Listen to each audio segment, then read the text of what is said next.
Hit TV YouTube channels లో మీ వ్యాపార ప్రకటనలకు మరియు ప్రమోషనల్ ఇంటర్వ్యూస్ కోసం వెంటనే సంప్రదించండి. మనం కలుద్దాం. బట్ నేను ఐ అప్రిషియేట్, ఎందుకంటే మీరు సినిమా ఇండస్ట్రీకి రావడం దగ్గర నుంచి నాకు తెలుసు. But you grew up to be voice of the public, voice of welfare. ఇలాంటి ఒక ట్రాన్స్ఫర్మేషన్ చాలా తక్కువ మందిలో చూసాను నేను. రియల్లీ నాకు ఇష్టం సార్ చిన్నప్పటి నుంచి.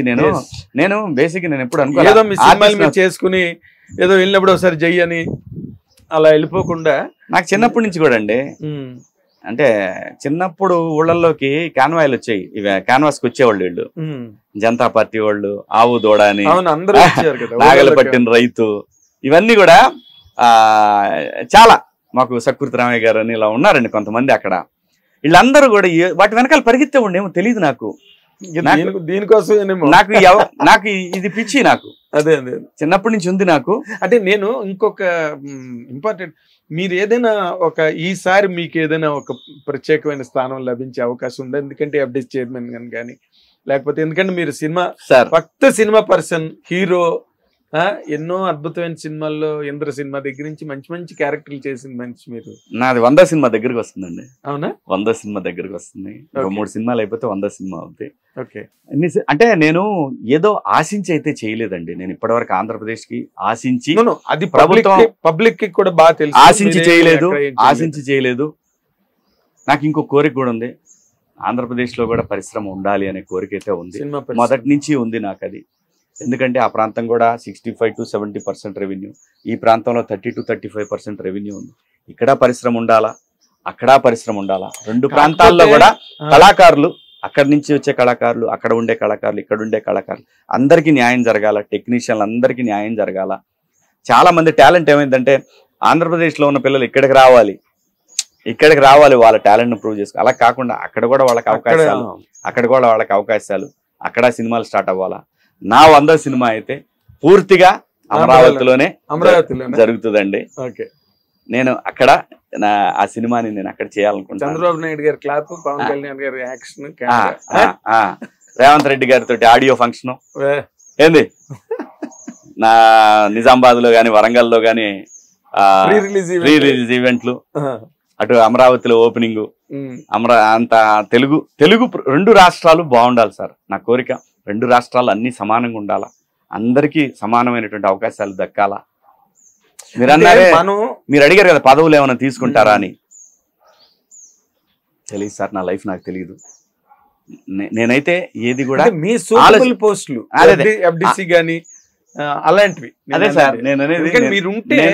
మీరుంటే అఫ్ కోర్స్ పవన్ కళ్యాణ్ గారు అక్కడ ఉన్నారు, సూపర్ పవర్ అక్కడ ఉంది, ఆయనకి తెలియదేం కాదు సినిమా ఇండస్ట్రీ గురించి. వాళ్ళే ఒక ఇండస్ట్రీ. 26 సంవత్సరాలు అయింది సార్ నేను వచ్చి పరిశ్రమకి. 26 ఏళ్ళు అయింది. తెలుగు చిత్ర పరిశ్రమ చెన్నై నుంచి ఆంధ్రాకి అంతవరకు వచ్చింది. అలాగే నేను ఆంధ్రప్రదేశ్ లో కూడా పరిశ్రమను చూడాలనుకుంటున్నా. అంటే వైజాగ్ లో మనకి సినిమా ఇండస్ట్రీ సినిమాలు 100 జరిగినాయి వైజాగ్ లో. కులగోత్రాల సినిమా. నేను ఒకటి చెప్తా సార్, చాలా మందికి రాజమండ్రి అపోహ ఉందండి, పరిశ్రమ వైజాగ్ కి వెళ్ళిపోవాలి అనే అపోహ ఉంది. నా దృష్టిలో ఎప్పుడైనా సరే సార్, క్యాపిటల్ సిటీలో పరిశ్రమ ఉండాలండి. దానివల్ల క్యాపిటల్ సిటీకి గ్లామర్ వస్తుందండి.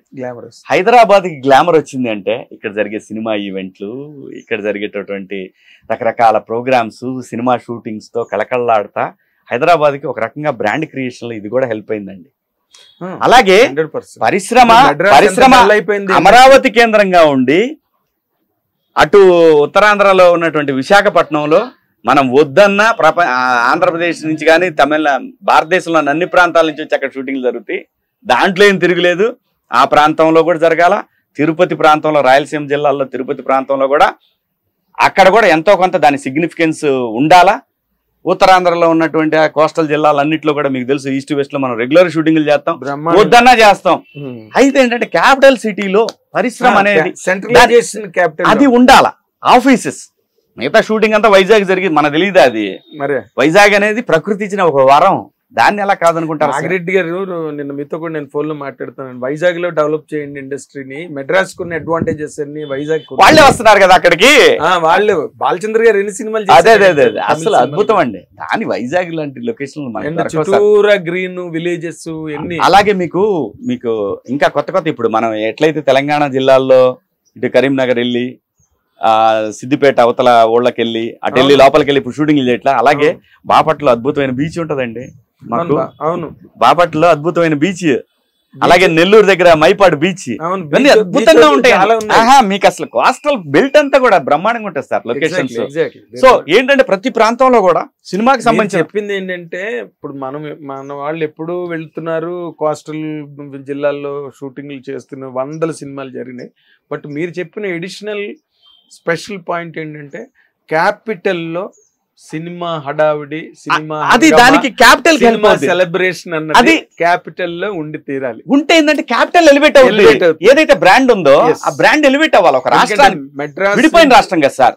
నేను ఇది హైదరాబాద్ నగరం ఎలాగైతే ఉందో ఆ రాష్ట్రానికి కూడా ఒక నగరం కావాలి కదా. ఆ నగరం దాని గురించి ఒక సపోజ్ మన సినిమా ఫంక్షన్ లో కూడా కొన్ని జరుగుతూ ఉంటాయి, ఐఫా అవార్డ్స్, ఇలాంటి ఫంక్షన్స్ అన్ని కూడా అక్కడ జరిగినాయి. అమరావతిలో ఐఫా అవార్డ్స్ జరిగినాయి, లేదా సమ్ ఫంక్షన్స్ జరిగినాయి, నంది అవార్డ్స్ జరిగినాయి. ఇక్కడ ఎట్లయితే గద్దర్ అవార్డ్స్ అంటున్నారు, అక్కడ నంది అవార్డ్స్ అక్కడ మనకు జరుగుతాయి. ఇదంతా కూడా క్యాపిటల్ జరగాల. దాని వల్ల ఏమైంది, క్యాపిటల్ బిల్డ్ అయింది. భావితరాలకి మాకు క్యాపిటల్ ఉంది, ఒక ప్రైడ్, అమరావతి ప్రైడ్ అనేది వస్తుందని నాకు అనిపించింది. నా వ్యక్తిగత అభిప్రాయం. నా అభిప్రాయాన్ని ఎవరి మీద రుద్దాలని కదండి, జస్ట్ ఊరికే చెప్తున్నా, నా ఆలోచన చెప్తున్నాను. ఇప్పుడు మీరు మాట్లాడినవన్నీ మీ ఎక్స్ప్రెషన్, మిమ్మల్ని ఎవరు మాట్లాడించలే. అదే అండి, మీరు you are not programmed, you programmed yourself. నా ఆలోచన అంతవరకే. ఇంకా కొంతమంది ఉన్నారంటే మన ఇండస్ట్రీ నుంచేనో, మన ఇండస్ట్రీలో కూడా కొంతమంది సన్నాయి నొక్కులు నొక్కిన వాళ్ళు ఉన్నారు చంద్రబాబు నాయుడు గారి మీద.